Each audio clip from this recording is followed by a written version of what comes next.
everyone, my name is Renee and ChicNerdReads recently posted a new tag and tagged me to do it. So that's what I'm going to be doing today. So without further ado, let's just jump right in. I have the questions on my handy dandy phone right here.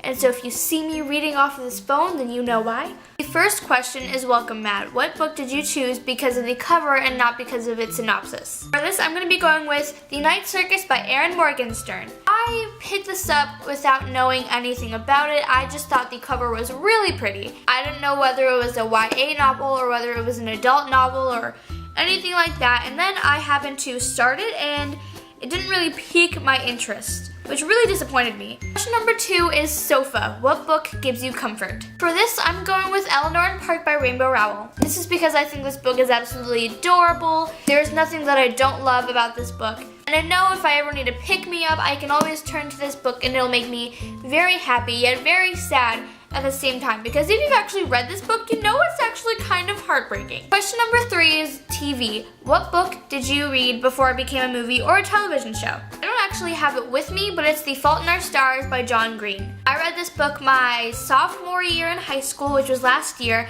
and I read it before I even knew they were making a movie out of it. I was halfway through it when I finally started hearing news about it becoming a movie, and so I knew I had to finish it before it came out. And to this day, I'm very happy that I was able to finish the book before I watched the movie. Number 4 is Picture Frame. Choose a book that you would hang on a wall just so you could show it off. For this, I'm going with Half Bad by Sally Green, and that is because the cover is absolutely gorgeous. I love the silver with the red and the white and the black. I think it looks so cool, and I think it's one of the many things that originally drew me to this book. I just think the design is absolutely creative and really pretty to look at, and so whoever made this design, congrats to you. Number 5 is Oven. Choose a hot character. For this, I'm gonna go with Jeb from Splintered by A.G. Howard. This is only because Jeb is described as like this really cool bad boy, and he has like piercings and he has like long brown hair and he's super cool and super aggressive. I guess it's kind of attractive, I don't know. Though there wasn't much character development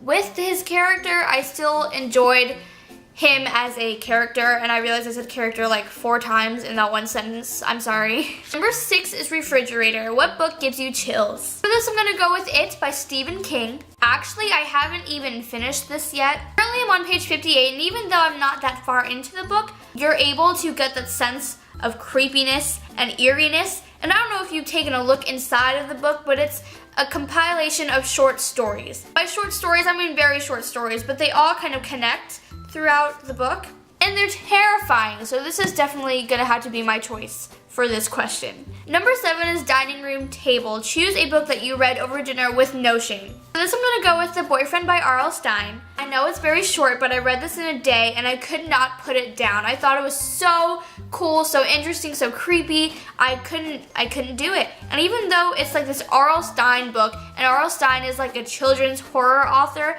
I don't give 2 shits. I thought this book was amazing, so thank you R.L. Stine for giving me a new book to add to my favorites list. Number 8 is Bathroom Tub. Choose a steamy scene that you will never forget. Now this I had a little trouble with because I've read a lot of Ellen Hopkins books, and in Ellen Hopkins books are a lot of steamy romances and steamy scenes. However, I went with Scarlet by Marissa Meyer. This is a sequel in the Lunar Chronicles, and I only chose this for this question solely because of the scene where Scarlet and Wolf first kiss. When they first kissed, it literally had me like out of my seat. I was like cheering them on. Oh my gosh, it made me so happy, and so this is definitely my number 1 pick for this question.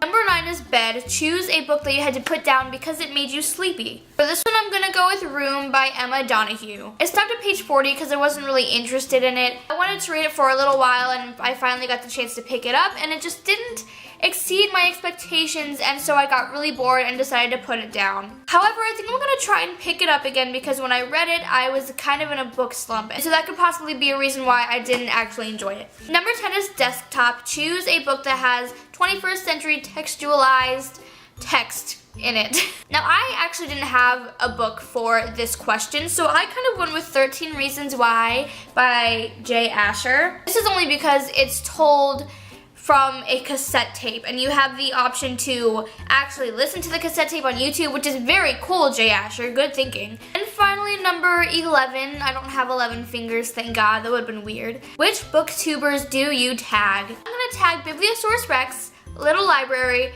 Books with Chloe, and The Reading Cave. That's all the questions. Once again, thank you to ChicNerdReads for tagging me. I think that was so cool because that was like the first tag I've actually ever been tagged to do. You guys should definitely do this tag. I had a lot of fun. All of my social media links are down below. Don't forget to like, comment, subscribe, and I will see you guys next Tuesday with a new video. Bye!